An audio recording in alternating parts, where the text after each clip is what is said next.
Hey everybody, welcome to Q Plus EDU 2021. I am super excited for this panel today because we are being graced by Onyx Eva, the founder of Q Plus EDU, the founder of the Central Texas GSA Coalition, and their school's GSA president, all 4 years of school. So really local celebrity, now off at Harvard being a celebrity over there. And they are going to be moderating our chat today. My name is Frederick. My pronouns are they, them. I am Out Youth's Texas Gender and Sexuality Alliance Network Coordinator, and I'm just here for technical support, so I'm going to be off camera most of the time. But if you have questions throughout the conversation, you can drop those in the chat or the Q&A. Any links that are, or any resources that are talked about, I'll drop the links for those in the chat today. And yeah, I will turn it over to Onyx to take it away. Hi, everyone. Thank you, Frederick, so much for the introduction, and thank you all for being here with us. I'm excited for this panel and to talk to you all about how amazing GSA coalitions are. So like Frederick said, when I was in high school, I founded the Central Texas GSA Coalition because I realized that like individual GSAs are often really small and it's hard to build capacity and to coordinate events and to have the kind of impact that you want to have when you have a GSA with like 5 people. So by coming together and combining our strengths, we can have a much greater impact on our communities, and that's a really amazing thing. So with that, we'll go ahead and jump into our introductions, and we're just going to ask that everyone say their name, pronouns, what grade you're in, where you're from, a land acknowledgement. If you know which Indigenous land you reside on, you can go to native-land.ca if you want to find out whose tribal land you're residing on. I personally am in Austin, Texas, residing on Tonkawa land. And if you all would like to give a physical description of yourselves to help the blind and visually impaired people who are viewing this panel. So I am a Black non-binary person with a shaved head. I'm wearing purple and pink makeup, silver jewelry, and a black shirt. So that was a lot of things. I'll go over the list of introduction criteria one more time and then we'll jump right in. So name, pronouns, school, where you're from, grade, Indigenous residence, and description of yourself. So I'll start with the first person on the screen. AJ, if you would like to go first and then pass it on to another panelist whenever you're ready. All right. Hi everybody, so I'm AJ Valdez. It's AJ Santorelli Jr., so yeah. My pronouns are he, him. I'm 17, even though I turn 18 in a month. I'm a senior at Franklin High School, and I'm from El Paso, Texas. So yeah. Physical description, I'm 6'1", jet black hair with a comb over and wearing a blue short sleeve button up.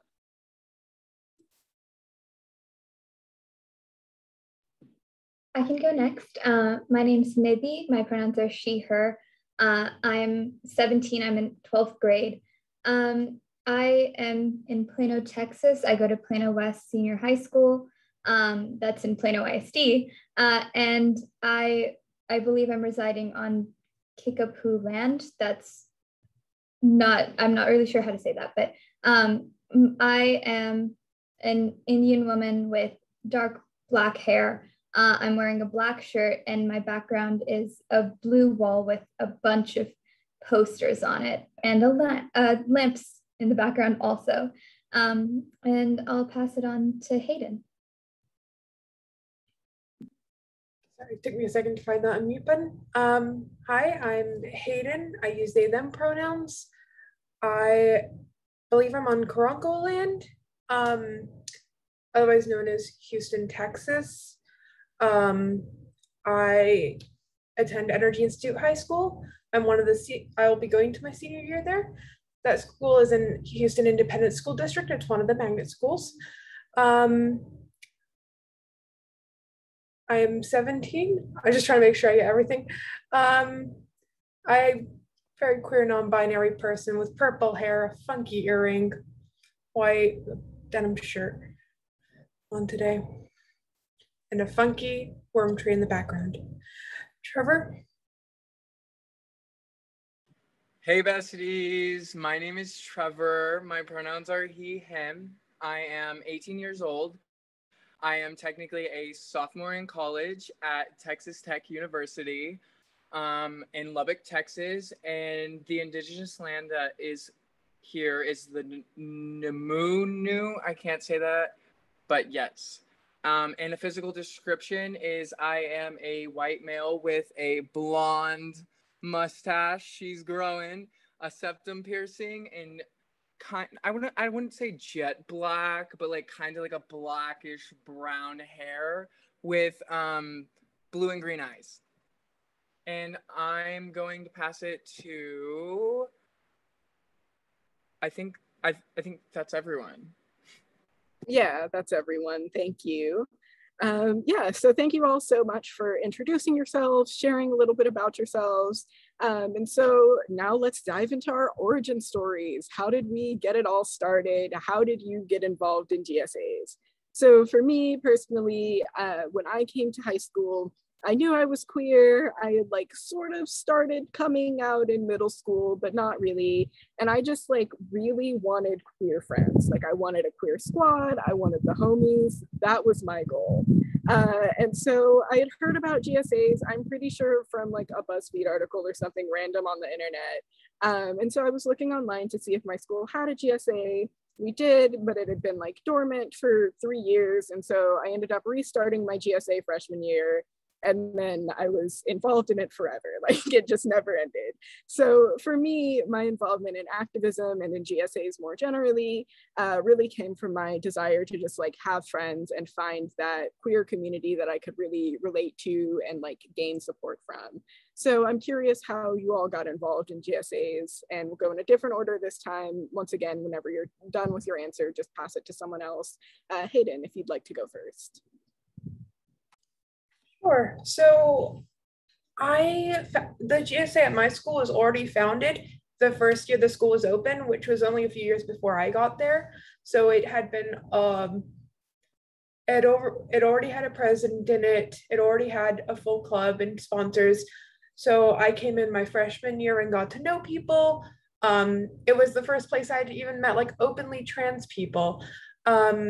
That was not a concept to me before I came to GSA.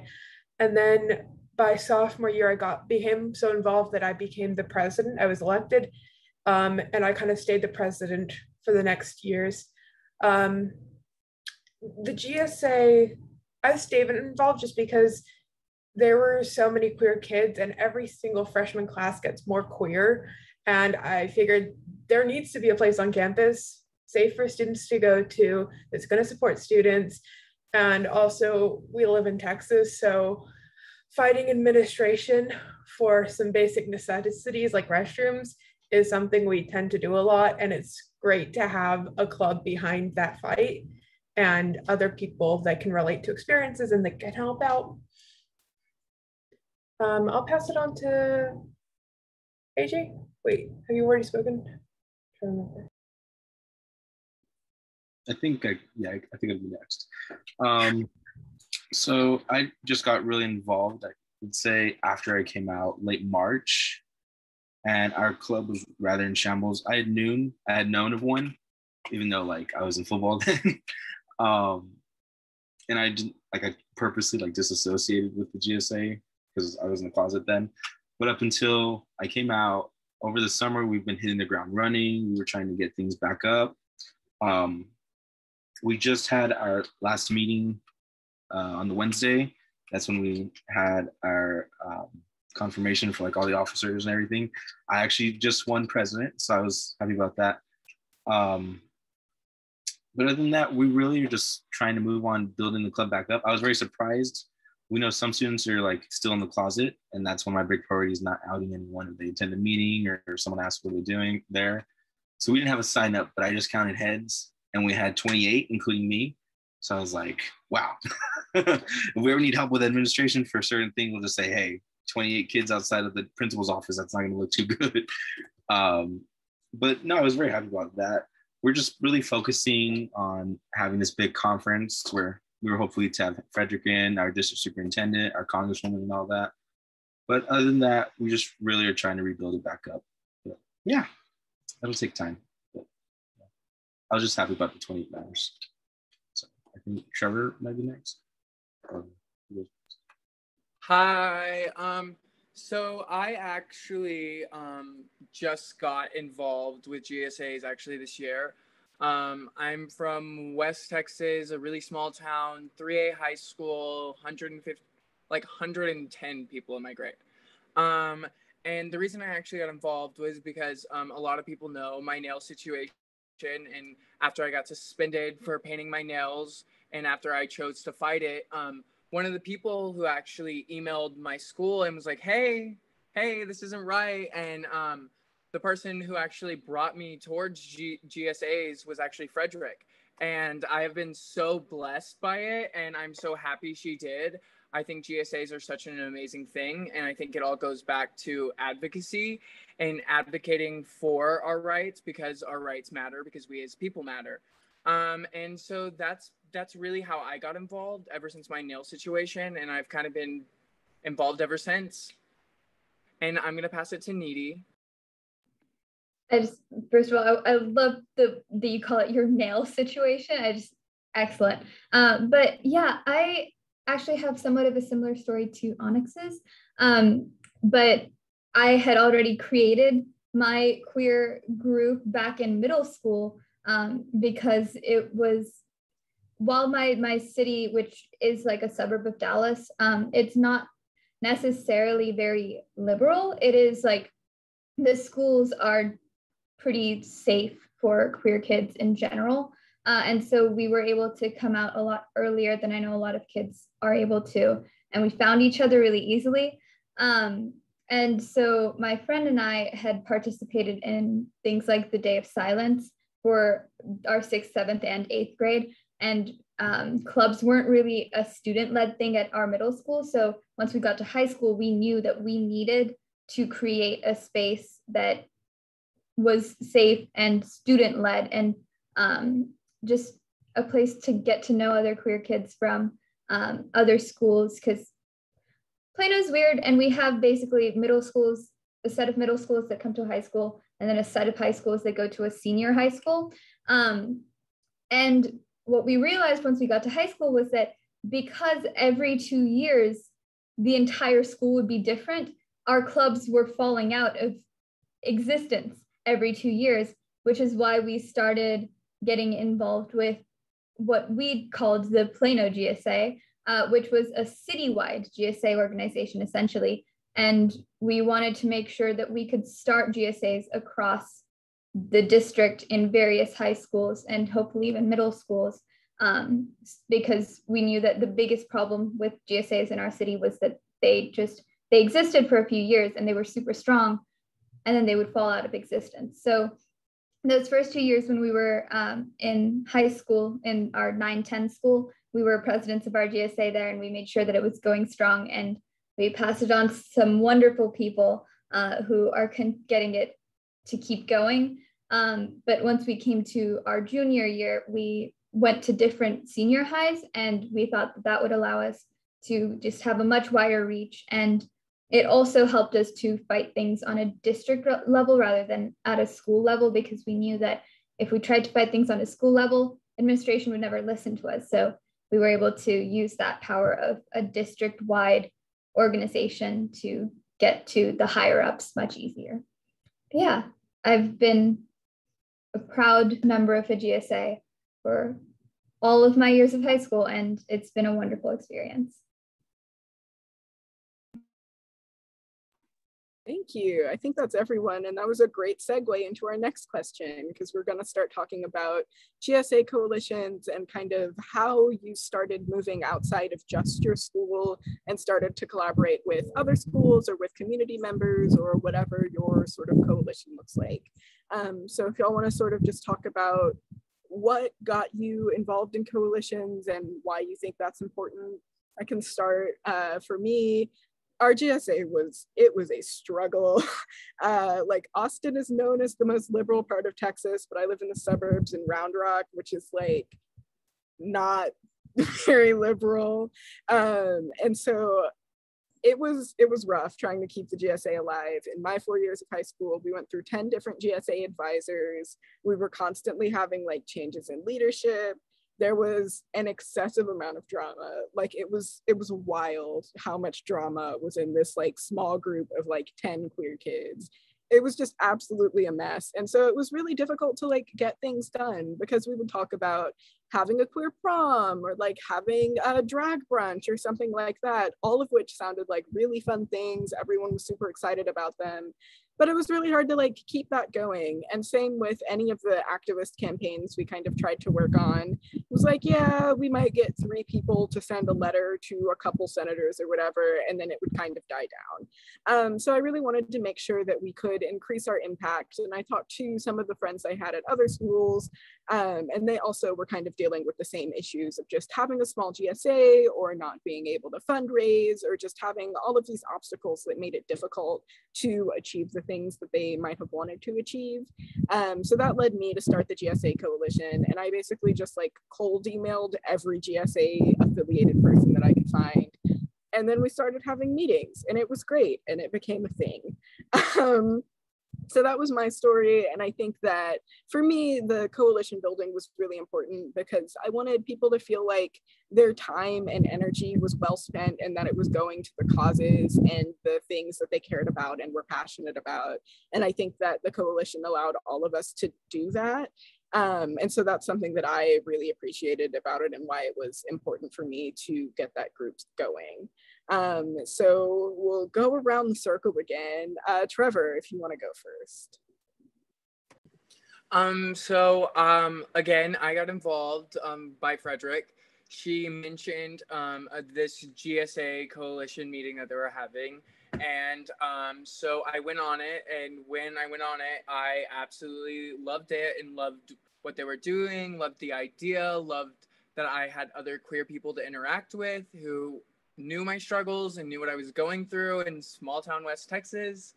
And I think it's important, because it's important to have supportive peers who may not understand to the full extent what you're going through, but do understand the struggles of being queer in Texas specifically. And I really just think it goes back to that. And it's important to have people that are like you. And yeah, that's how I got involved, and that's why I think it's important.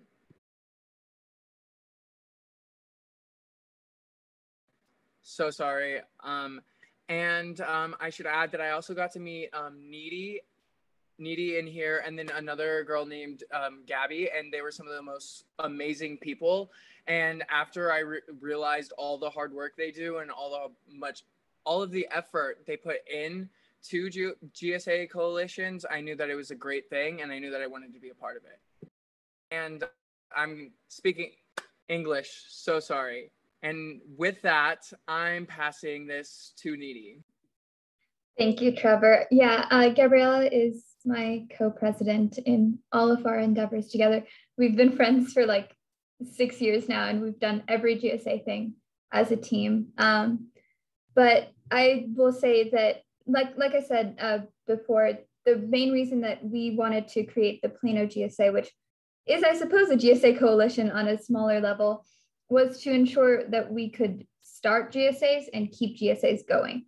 Because what we'd realized was that the biggest struggle was finding teachers that were willing to sponsor, and finding kids that were willing to take on the effort of leading a GSA, because a lot of kids at other schools, our schools particularly, were pretty easy. There had already been a path of GSAs before us that may have petered out, but they existed, and we knew who to go to ask to be a sponsor. In many of the other schools, there'd never been a GSA before, and we knew that we could use our resources and our teachers to ask, oh, do you know a teacher at this school who might be willing to sponsor a GSA there? A funny story that I love telling is that our sponsor from our 910 school, his wife works at one of the other senior highs. And so now there are multiple GSAs sponsored in our city by a family of people. And it's just so wonderful. But I think that GSAs obviously are an incredible place for queer youth to make sure that they have a place to be themselves and to talk to other people like them. and to just not even have to talk about their struggles, to just, you know, talk about the horrors of having a crush on your straight best friend. Like the teenage experiences that so many queer youth have. I think it's so important for us to be able to talk about that without feeling scared or judged. And GSAs are the place for that. I think coalitions allow for GSAs to be created in various places and to be supported by a network of other GSA leaders and other just people around their area who know what they're going through and know what they're doing, and they can help each other that way.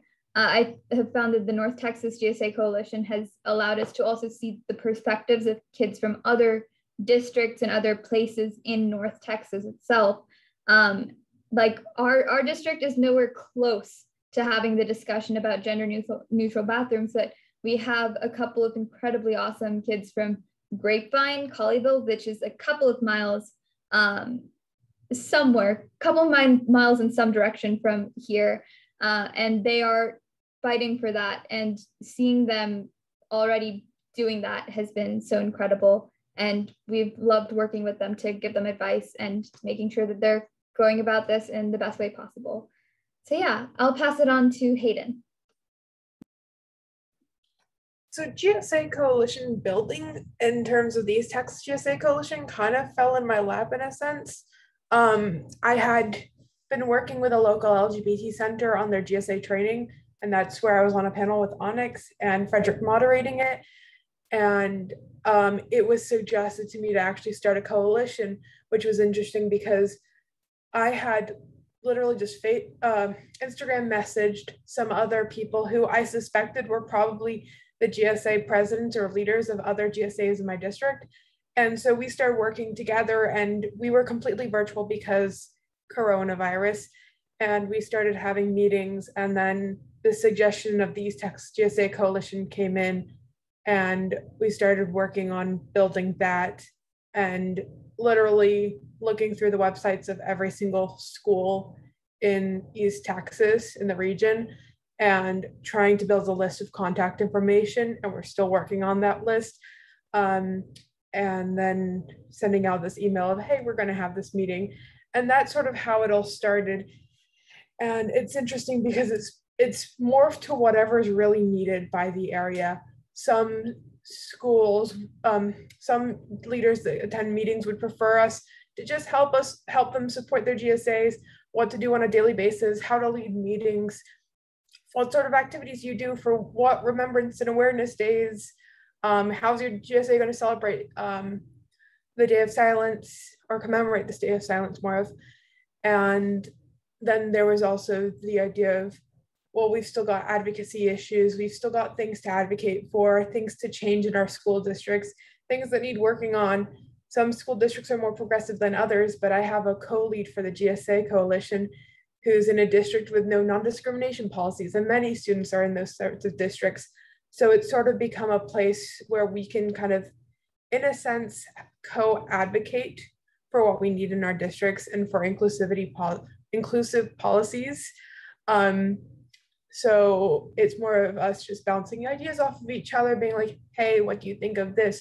Or should we do this? How to make this happen? And it's been that's the way it's morphed into. But I think our coalition stayed pretty flexible to cater to the needs of what different GSA leaders need, whether it's within their school, within their GSA, or within their district as a whole. And I'll pass that on to AJ because I think he's the last one. Yes. So as to coalition building, especially with this one, Frederick just ran it by me. I was all for it. But locally, as for El Paso, with COVID and everything, I mean, probably with all GSAs across the country, everything was probably just in shambles or inactive, or Zoom meetings were going to cut it. But El Paso is actually fairly liberal, even though the local high school I was by is highly conservative. So we wanted to touch base with all GSAs in our district and outside of our district that are still within very close distance. So I just, over the summer, I just emailed literally every GSA I mean, every high school's president and found out that GSA, then their student activities manager, and then their sponsor, they had one. So it was like almost 30 emails that I had to send out times 3, but it's done. And so now we know who in El Paso has a GSA, and it's just really supporting them. But there's a good strong 8 that are doing the same thing as my GSA is doing. We're building it up. But I was really happy that we had a strong 28 there on our first meeting of the first year out after COVID and everything. That was crazy to me that happened. But that's really what I would say. That's how I got involved, just with Frederick. But to now, it's just trying to have this little conference we're trying to do with everything. But with the conference, if we can have all other GSAs come to my high school in the gym, and we'll have like all these 4-hour segments with our superintendent on bullying and our discrimination policy that I'm very grateful for. It would just not just tell them that it's not in name only. Our discrimination policy with the language where it says on gender, on sex, in the language it says gender stereotyping and perceived sexuality. The fact that ours says that is awesome, but we need to make sure it's not in name only, that there's a poster in the front office when you walk in and everyone sees it. But with unity, there's power. So that's why I'm very happy for coalitions. So yes. Great, thank y'all for sharing, and like snaps to Frederick for all the support that they've offered like all of us in the coalition building process. Like they're doing really amazing work, and I really appreciate everything that they have done, so yay for that. So the next thing I wanted to segue into, sorry, the cicadas are so loud, I don't know if you can hear them, they just scream every few minutes. But the next thing I wanted to talk about was kind of how you ensure sustainability for your coalition and then for the GSAs within that coalition. Because as Nita was talking about, like it can be really difficult to maintain a GSA, especially if like everyone in leadership is graduating at the same time or anything like that. And that unfortunately is kind of what happened with my group. I had started it, and then my senior year, in like March of my senior year, COVID hit, and I was in the middle of like developing our like, you know, passing it along future plan or whatever. And then COVID made everything a mess. Our GSA sponsor moved to New York, school went virtual, and it just didn't end up working out. So I'm curious what y'all have done to ensure sustainability, what kind of practices you have put in place for finding new leadership or whatever that might look like, both in your GSA and then in the coalition as a whole. And we'll have Needy start this one off. Yeah, so I think one of the best practices that we've put in place over the years is just creating the position of a junior officer. So like I said, our schools are only 2 years. So basically every year someone's going to graduate. So we basically started putting into place the position of junior officer, which after a full semester of meeting and seeing who was most consistent, who was most involved, even like who we had seen in previous years being super involved in GSA and that sort of thing, we would just choose them, pick them, and put them as like a co-leader, teach them the stuff that we did, show them like, okay, here's how you talk to the sponsor, here's how you fill out these forms so you can renew the club next year, just train them in the ways of GSA leading. And then after that second semester is over, we would have people apply for, like in about May, we would have people apply to be the officers for next year, and we would choose them personally so that we could, because as much as I love democracy, oftentimes the kids in the club don't really see what's going on behind the scenes. They don't understand how much it takes to be a GSA leader. And we wanted to make sure that kids who applied and who were chosen were actually going to be committed.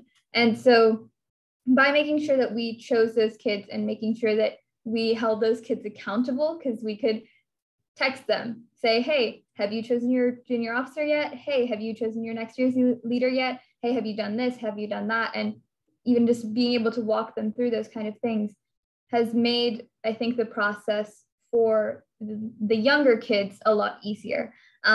We have also very much struggled during COVID.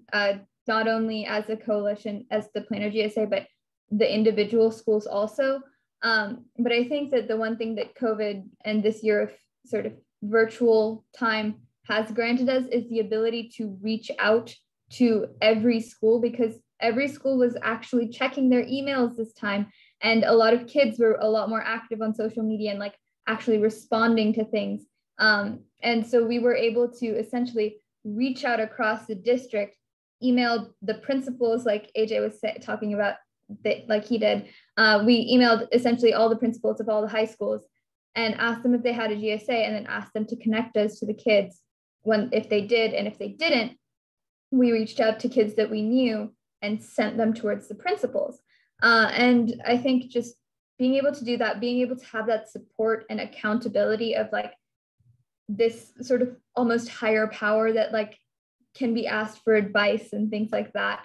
I think that's one of the reasons that I love having a coalition, because we're like the older GSA siblings who have at least some of the knowledge and can explain to the younger kids about how to go about this stuff, but also just making sure that the GSAs keep going. I think, but the best practice, I think, is always selecting junior officers, because that makes the kids feel involved.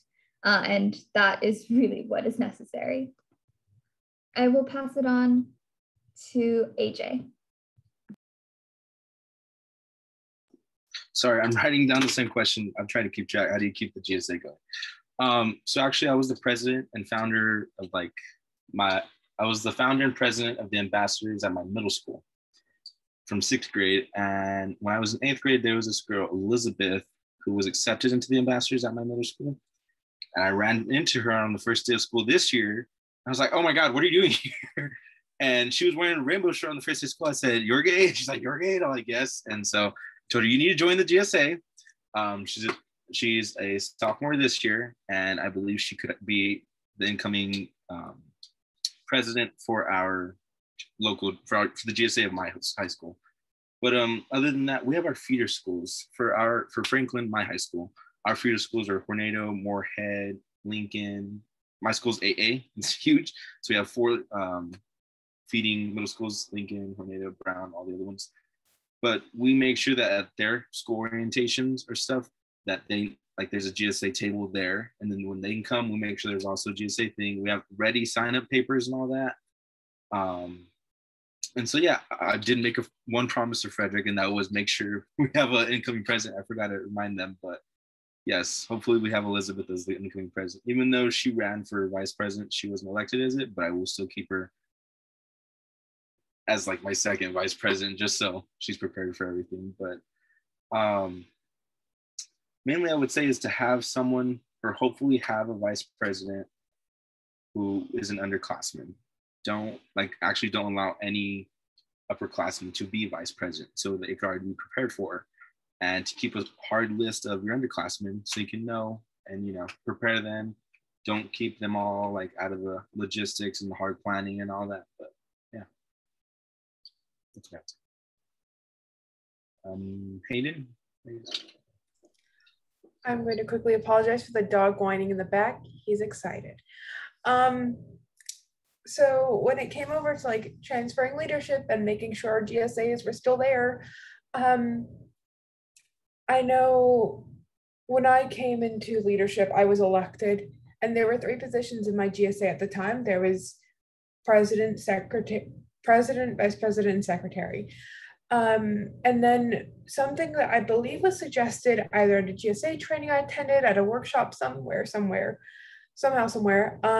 was to have a GSA constitution. And this wasn't anything too formal. It just so happened that our president at the time was very much into legal writing. So he drafted up a constitution that was very well worded. I'm terrified to change any word of it because it looks very pretty. And we had essentially all agreed, and the GSA agreed at the time, this is how we're going to transfer leadership from following years. We're going to have elections in this month, and this is how many positions are open. We're not going to do it on testing days, things like that. This is how it's going to work. And we're going to elect the leadership the year before. for the upcoming year. And then over the summer would be a mixture of both the past leadership and the future leadership. However, this was drafted during the pandemic, and as many things, we didn't have a pandemic contingency plan.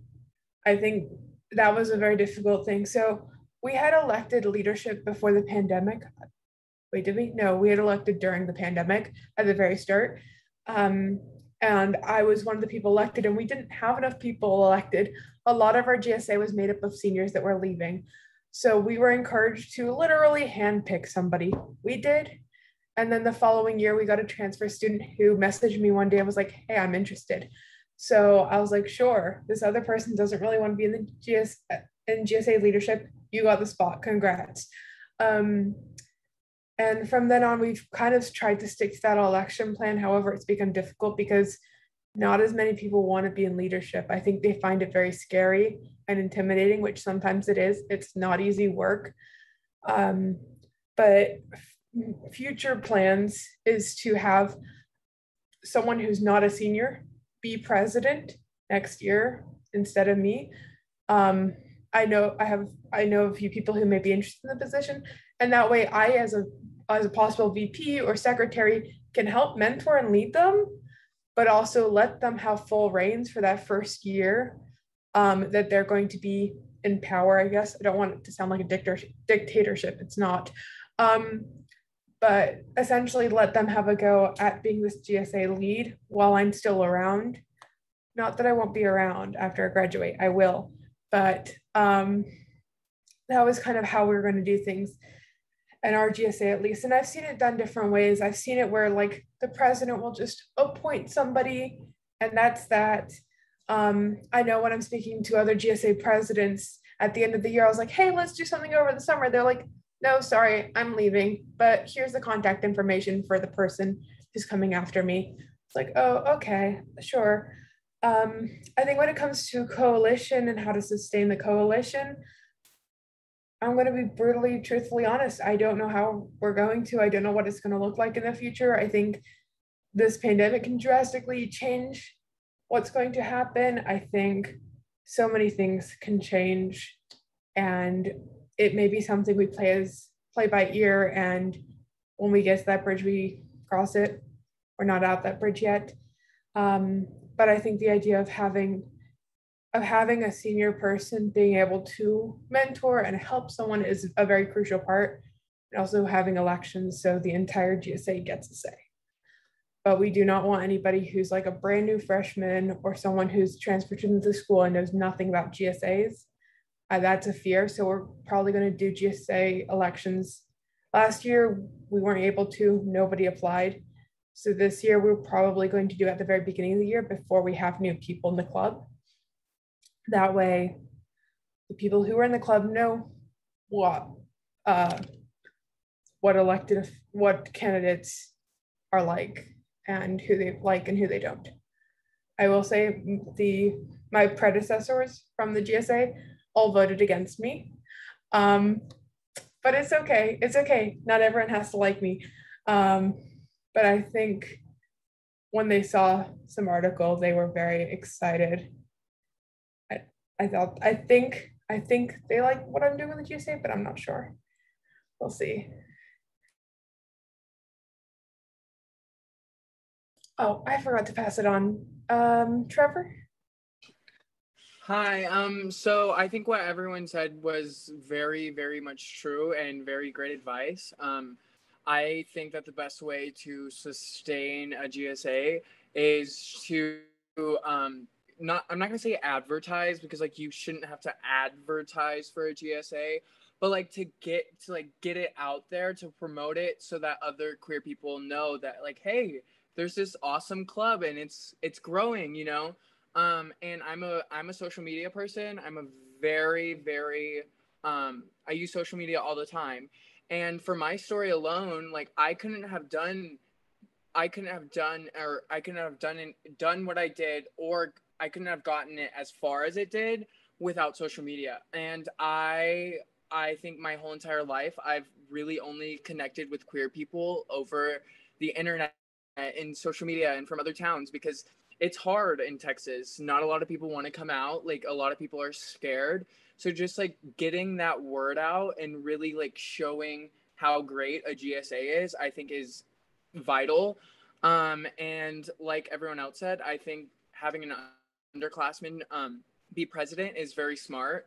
That way you have some leeway and you have some room for the seniors that are going, but also making sure that whoever the president is that they're really committed to the GSA and they really want to be president and they want to take a leadership role, because we all know that a leadership role can be a lot.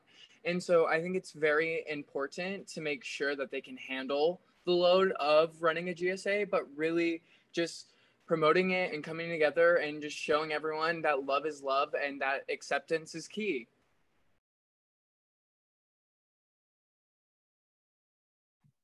Thank y'all. I think that's everyone, I'm pretty sure. Great, so thanks for sharing that. I think that's all really great advice and like great strategies for ensuring the longevity both of your club and of your coalition, and just making sure that there are younger people lined up who can have some kind of leadership role in the club and who know what's going on, who sort of have some guidance for like what to do next year when all of the seniors are gone and they have to start rebuilding the structure of this club or whatever. Just making sure that like the younger members of the clubs are really supported and have resources and know like that they can and should be involved in the coming years when people leave. So the next thing is sort of about the advocacy work that you've been able to do with your GSA Coalition, whatever. And then additionally, how you've been able to commit to intersectional advocacy. So whether that looked like abolition work, anti-racism work, immigration justice, labor justice, anything else, how you've been able to mobilize your GSA to work with intersecting issues. So I'll go ahead and pass that over to you, Trevor. Hi, so a lot of the ways, like I said again, my advocacy really comes in my social media. I post pretty much every and any issue, especially in Texas, and there is a lot of issues. So I obviously can't cover all of them, but I really try to speak on a lot of the issues and just educating everyone around me and the people that I interact and showing them the right way about these issues, or like what's wrong with all of this. And I think really it's just advocating and talking about the issues, especially people of color issues and trans, because we know that especially in Texas, those are some of the main people that are targeted by our legislators. So I just think it's very crucial to talk about it, advocate for it, educate others, but also educate yourself and really learn about these issues and know them. Because if we're just letting these issues continue to happen, we're just as much as the problem as everyone else.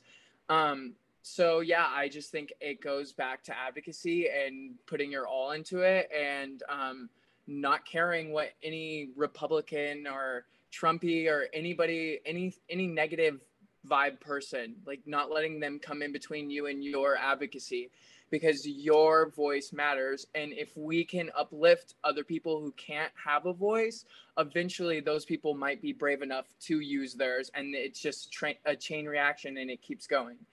And yeah, so I'm gonna pass it to Hayden.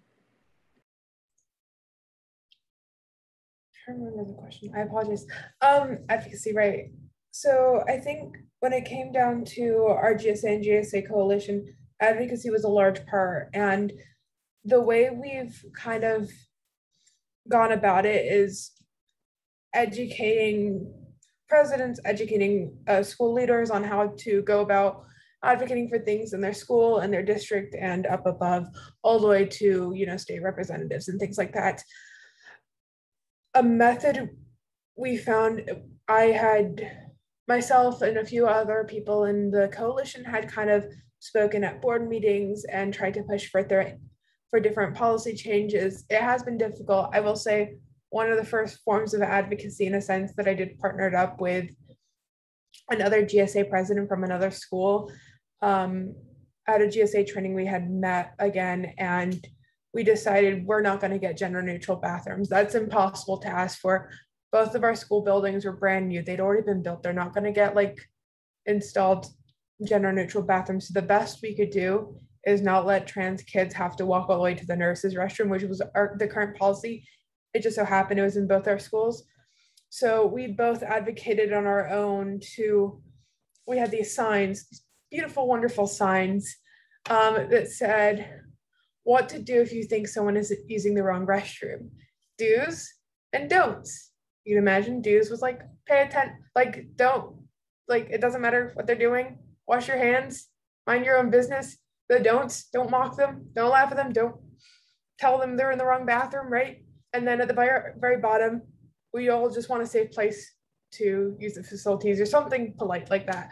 And it had our school logo and school colors on it, and we both tried to get those in our bathroom at school. We did not succeed in that, and unfortunately I'm still fighting the schools on that one, because it was a solution that cost very little money and cost just an approval. Unfortunately, we didn't get that, and then later on we started speaking to school boards about, hey, let's change the policy so it's uniform across the district and it's not just up to individual principals to make their own decisions, because that was very scary. I saw other schools, you know, trans kids could use whatever bathroom they wanted and nobody cared. And then at my school, it's like, no, honey, you got to walk to the nurse's restroom within your like 5-minute break. So we started kind of pushing for uniform policy, and something that our coalition had focused on was education about students' rights and how to pass on that education. And we figured by knowing your rights, by knowing about the freedom of expression, Title IX, you'd be able to advocate for yourself. So it's not just, hey, let's get these policies changed. It was, let's teach others how they can advocate. Let's teach others what they're allowed to say, how they can stand up for themselves in certain situations, because I think that's something that's missed. I had countless students come up to me and were like, my teacher won't respect my name, or how do I get this changed in our software systems? And they had no clue what they were allowed to ask for, what teachers were required to do. It's not something that's taught in schools. And when it came to intersectionality, that was a very difficult thing, because all the GSA presidents I knew were white. And I think the most important part when it came to it was making sure that any of our advocacy when it came to racial issues stemmed from people of minority race with allyship of white people. But even then, we're still fighting it. I think my school is a majority minority in a sense. There's less than 10% white kids. Most of our GSA, however, is white. So that's very interesting in the sense that I didn't realize until it was brought up in a discussion during a coalition meeting that because we have that, it may be that something we're doing is wrong. And it's meant speaking to other GSA presidents from other districts, people of color, being like, how can we work to make this space open so that other POC queer students feel welcome coming into this space? And that's been some interesting discussions. And this year we're hoping to implement some new solutions. And I'm not sure who hasn't gone yet. Is it Nidhi? There we go. Yeah, I will say that I'm incredibly surprised by what Hayden said. My school is probably 60% white. I don't think I've ever been in a school that was majority minority, except for when I lived in India, which was still not majority minority because we were all Indian, that we were the majority. But I think that one of the biggest forms of activism or instances of advocacy that our GSA has put into place was actually trying to change. We haven't gotten confirmation whether it has changed or not, but hopefully very soon it will change, that our district bullying and harassment policy will specifically have the words gender identity, gender expression, and sexuality, because previously there was no protection for LGBTQ kids. The most that we had was that if someone harasses you for thinking, because they think that you're gay, whether or not you're gay, they'd punish you for that. They specifically said it because you were not, I believe it was, you were not conforming to the traditional gender stereotypes, something not very great, not a great definition. And so we were trying to change that. We were trying to get that policy enumerated, and Frederick has been such a huge help with that. But what we were realizing was that we'd been trying to get this changed. Me and Gabriella had been trying to work on this since 9th grade.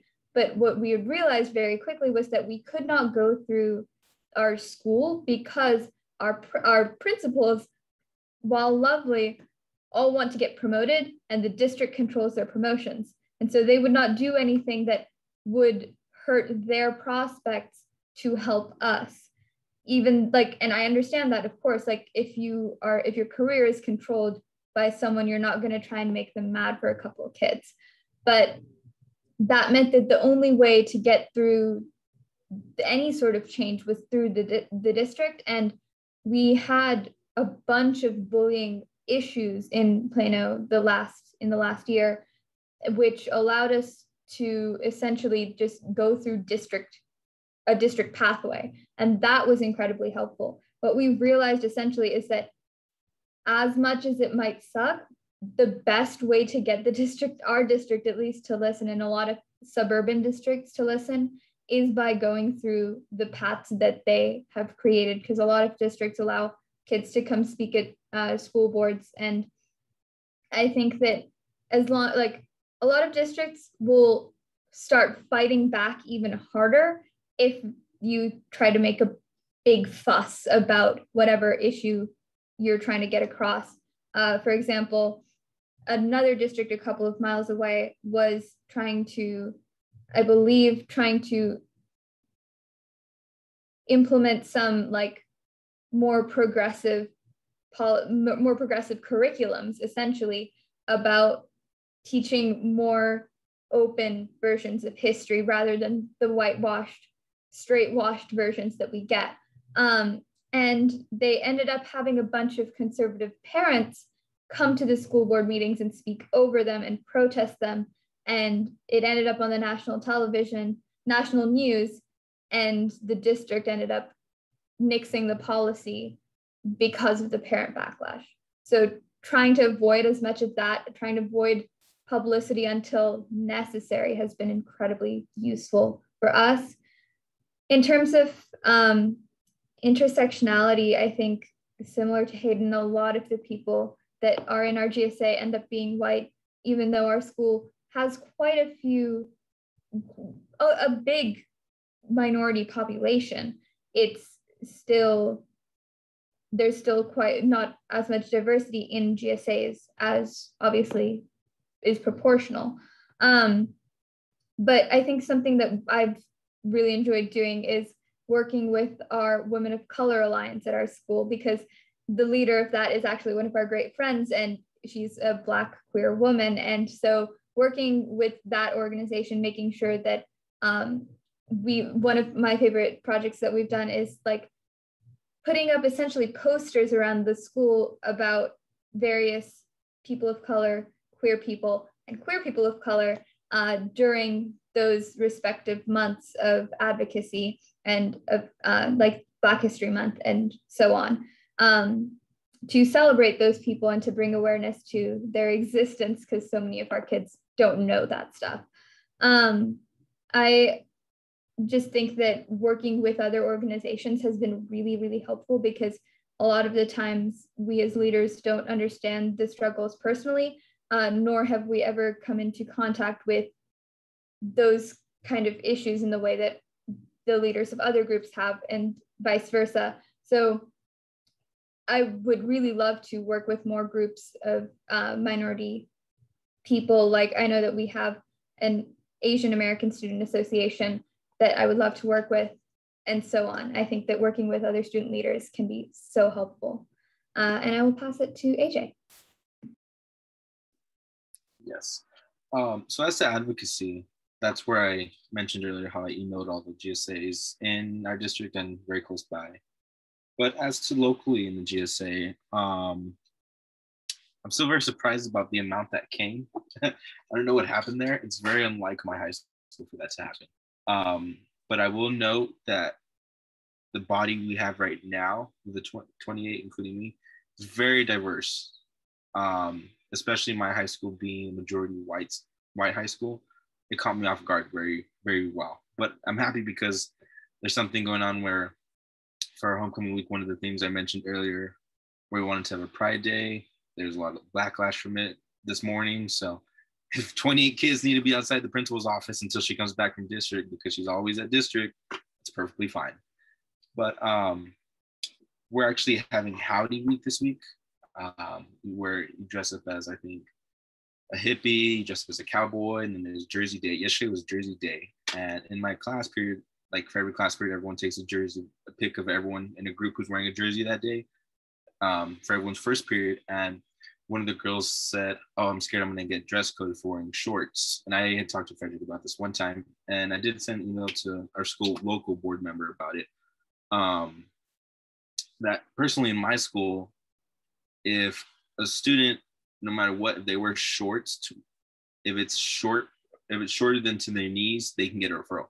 As to male students, no. And so when I speak about it to admin or anything, it's the whole like, well, it's that leeway of the decision of the assistant principal they're sent to, they get a referral or whatever. So that's why I heard someone mention earlier, but that's one thing I really do want. Not only, it doesn't need to be changed because our discrimination policy states no discrimination on the basis of sex or gender. It's just no leeway on deciding bureaucratically if a female student can wear shorts. That it should no longer be the administration of every campus at their leeway, at their discretion. You know, it should be the entire district policy. And if a female, because there was actually a male student right next to him, I played football with him. He was wearing the exact same size shorts, and I said, "Are you kidding?"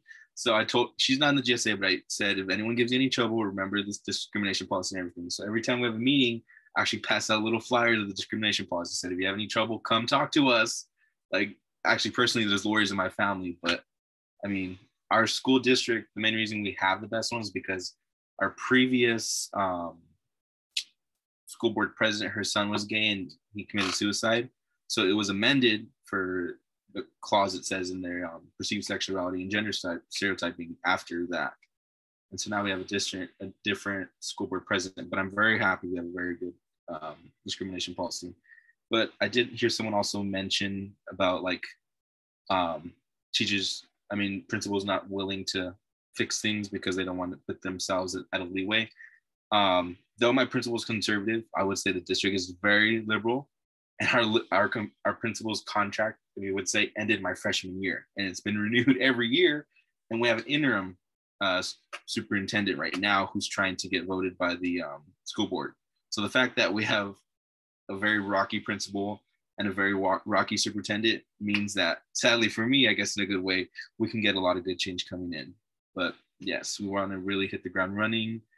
And as I mentioned earlier, advocacy is just reaching out to other GSAs and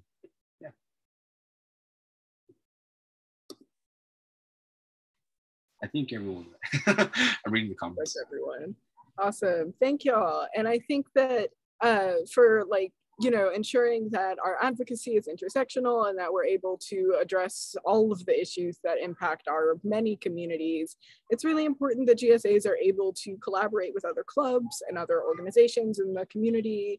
So whether that be like a Black student union, minority student union, other things, like even political groups. Like I think my school had like a young Republicans club and a young Democrats club or whatever. So if you want to collaborate with those, any kind of partnership that you can have with another club or like within your GSA coalition, if you want to bring in local nonprofits. So if you have nonprofits that help specific like marginalized groups that you want to work with or that you want to have more outreach towards or whatever, that's just like a great way to get involved in an intersectional way. So we're getting super close to our time. So the last question I want to ask y'all is how you take care of yourself and balance schoolwork, sleep, time for friends and family and partners, and time for hobbies with all of the work you do in GSAs. And y'all are laughing, so that means you don't balance your time. Trust me, I also did that. I was like, all AP classes. I was in theater and debate. I was the president of like all of the clubs. I did GSA, everything, never slept. Now I'm like super burned out and like attempting to recover for it. So I think that from personal experience, because like when I was in high school, I knew that self-care was important, but I kind of took it with a grain of salt. And I was like, yeah, if I do a face mask every couple weeks, like it's fine. I'm not burning out. But that's not how it works. So I do definitely encourage everyone to like really evaluate what their capacity is and what feels good and manageable for them. Like you don't have to do everything. You're in high school. It's okay to just vibe sometimes. Like even as an adult, it's okay to just vibe. You don't have to work all the time. You don't have to like do the most every second of every day. So I think that making sure that you are not overloading yourself and taking time for yourself is really important. So I'm gonna have y'all answer kind of how you're taking care of yourself. And if you're not taking care of yourself, name like one way that you plan to take care of yourself and manage your capacity in the future. And I will pass that over to Hayden.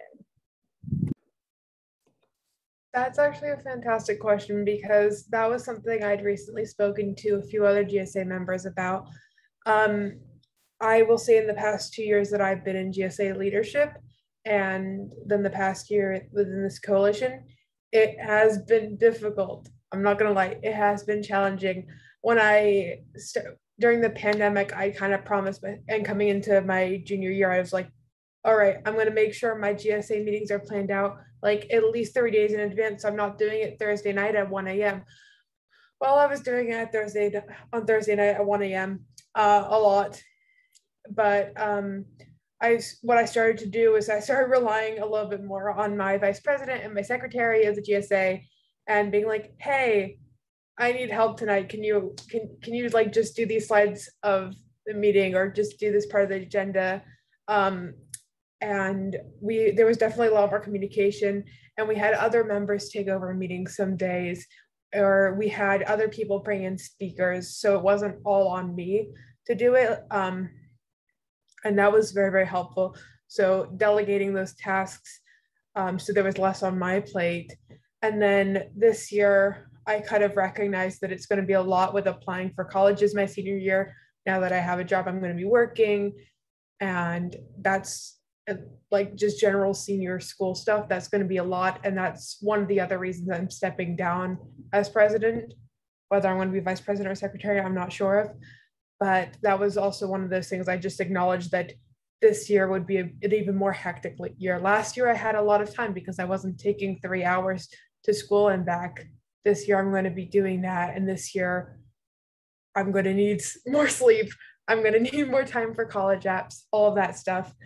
So that's sort of one of those things that I decided, and it was a difficult decision because I love my GSA, love the kiddos. And they don't know that yet. But yeah, just stepping down and ensuring that I still keep some sanity when I graduate and the GSA does not drive me crazy. But there are we have a GSA Discord because we communicate that way most of the time.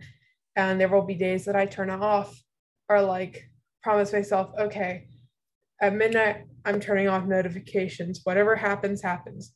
Sometimes I do that and people get into a large argument and leave. Sometimes I do that and everything's okay. All sorts of stuff can happen, but it's the cost of keeping a peace of mind and prioritizing my own mental health. And I'll pass it on to Trevor. Yes, I love that. Yeah, I think mental health is something that's very important, and it is something that should be talked about more than it is.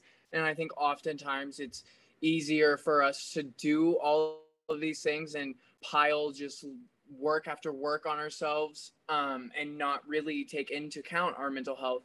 My senior year, I I've been taking dual credit classes since like sophomore year. I did track, football, basketball, baseball, and 2 years of powerlifting. I was in choir, did so many clubs. And by my senior year, it really, really took a toll on me. And I got, my friends started talking about the essence and importance of mental health more. And then I started to educate myself, and I truly prioritized my mental health above anything else, because you can't do anything to your best ability if your mental health is not in check first.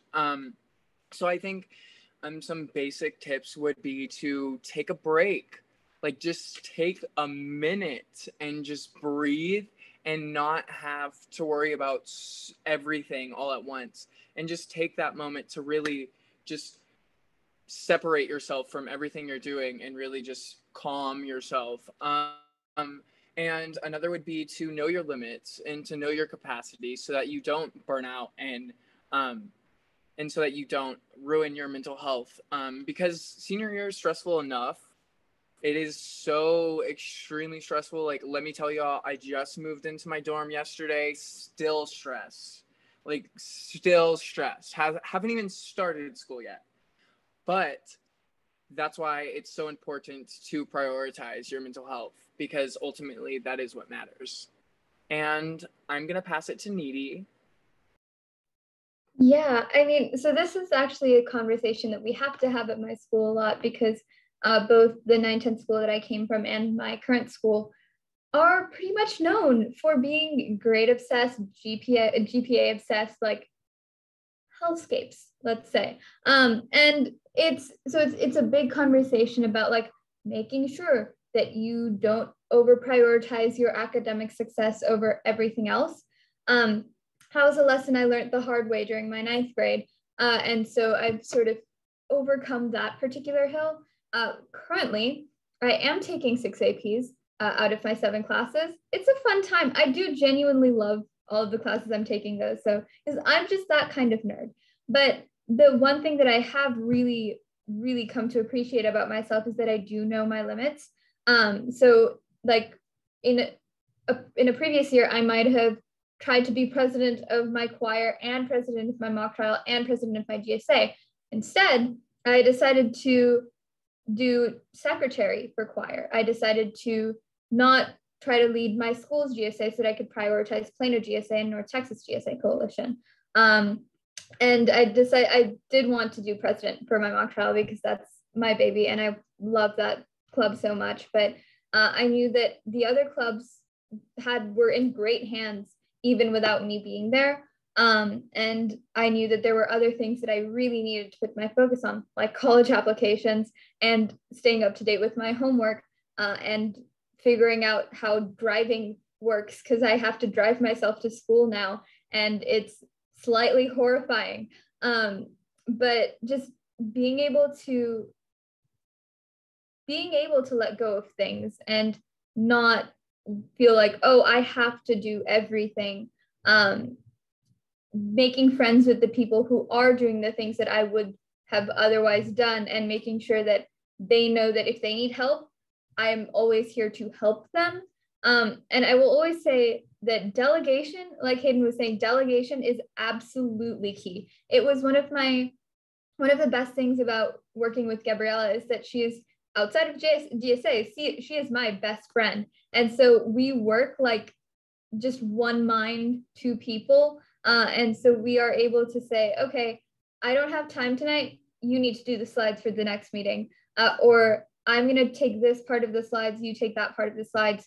We split it up, work on it, get back together, and we can just do the whole thing together. So I think making sure that if you don't have a whatever, if you don't have other people in charge with you, get those. Because as much as it may seem like, oh, I will probably know what's best for this GSA, having someone to work with you and to support you when you don't have time to put everything into this one thing is always so vital.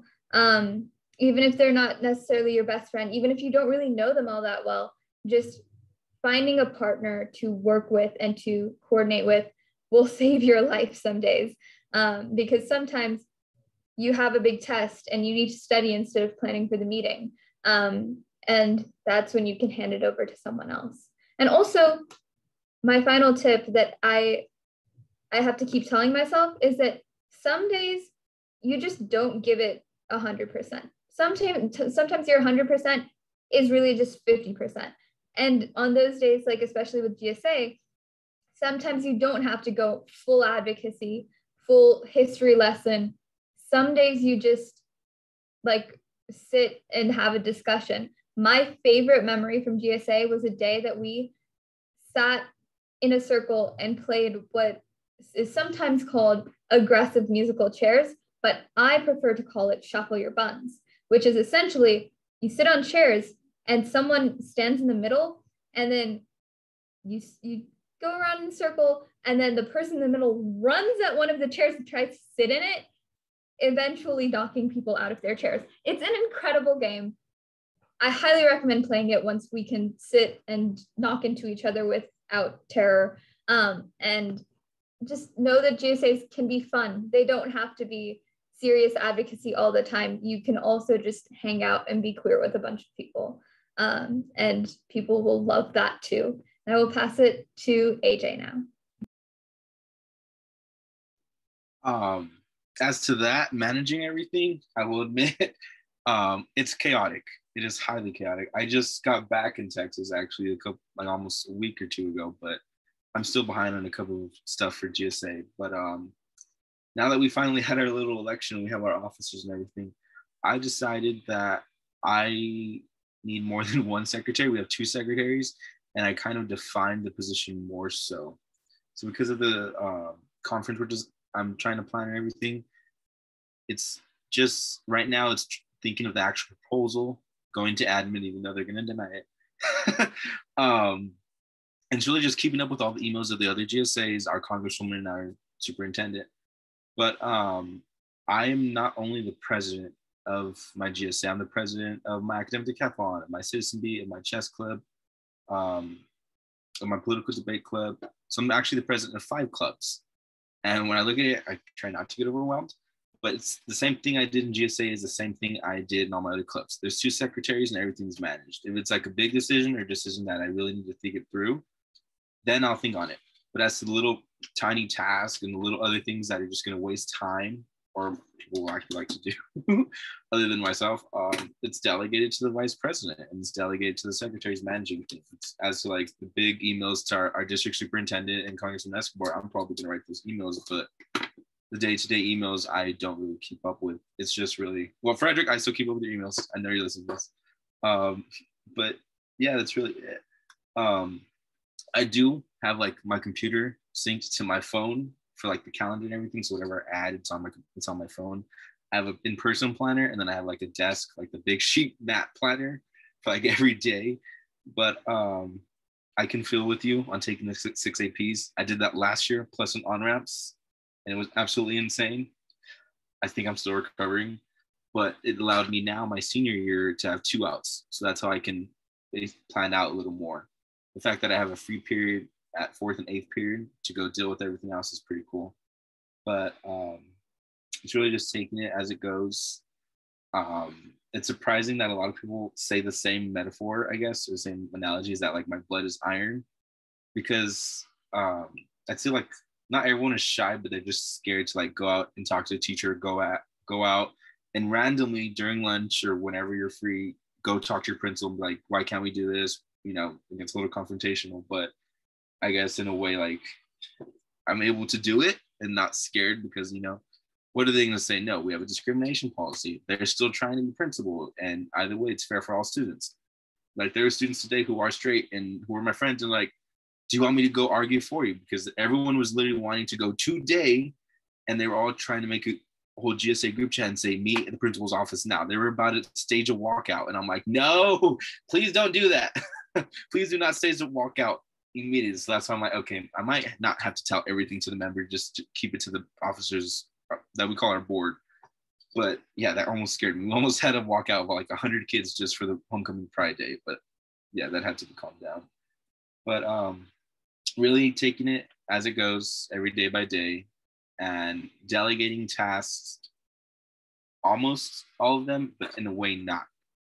That is still not micromanaging. I don't know. It's a very fine line, but that's what I would say.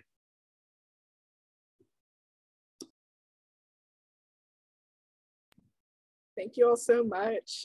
Thanks for sharing all of your experiences and expertise and wisdom and just everything you know about all things GSA.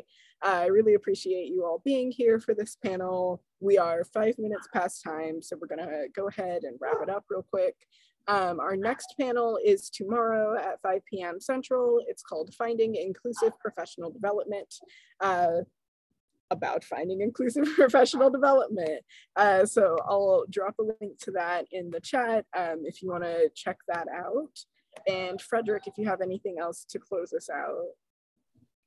No, that was it. It is really obvious now why it's so hard to schedule a meeting with all of you. And I'm saying this as someone who was like an IB student. I did 0 through 8th period all 4 years. I was the editor of my school paper, and like, y'all make me look lazy. I'm gonna go take a nap now, just talking about all this. So I hope you will too. I hope you're taking care of yourselves, staying hydrated and all those things. It's hot in Texas. But thank you all so much.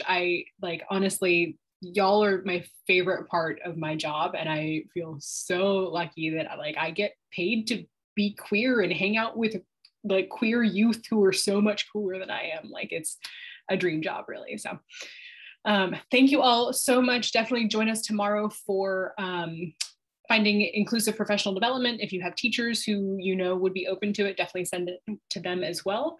We got all kinds of stuff next week and the week after that. Yeah, check out the Q Plus EDU calendar, and yeah, thanks y'all. And I will be in touch with each of you soon to figure out what we're going to do about coalition meetings now that school is back in for the fall. So we'll see how that goes. Wear your masks. Bye, y'all.